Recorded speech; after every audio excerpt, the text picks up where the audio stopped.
Hello, I wanted to do a quick video to teach a technique that I've been using to make top-down stockinette hats that don't require any ribbing but have a nice turned under brim. And it's not one that I've seen really a whole lot of folks doing, so I just wanted to show how to graft live stockinette stitches to the back side of the hat, and I apologize in advance for my birds. Hi, Mickey.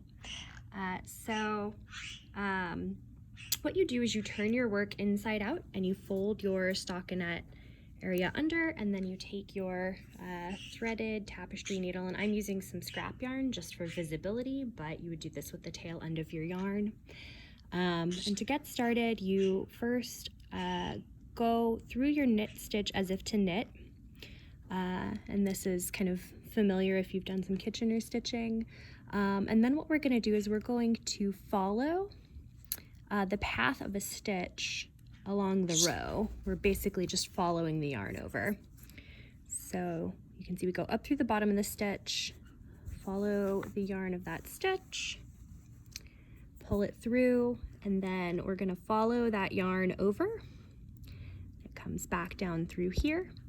And as we're doing that, we're going to go back through the stitch on the needle from the back side. So we're going to go back to front. You pull that nice and snug and then slide the stitch off.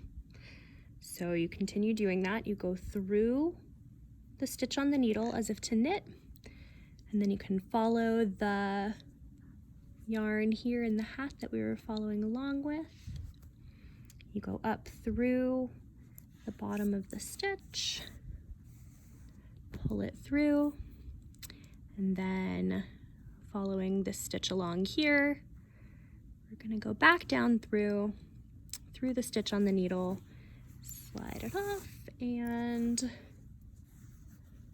pull it tight. Now you don't have to kind of pull this super tight, you can keep it a little bit loose, and what that will do is it will allow you to have some nice stretch in your finished hat.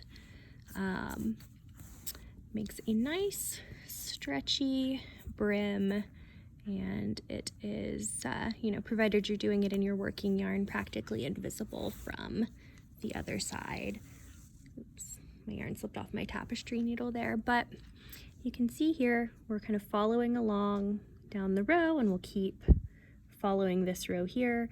If you haven't done this before, it can help to have a lifeline in through your work that you can follow along with. And looking at the other side, you can see it's just following along the knit stitches. It's nice and stretchy if you keep your tension nice and loose while you're doing this.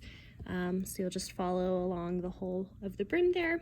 And when you make it back around to the first stitch, just run your yarn up through that last stitch one more time and then weave in your end. It's actually nice, you'll have this double knit brim, so you can just run your yarn tail through there and it won't show on the other side. So thanks for watching and good luck with your hats.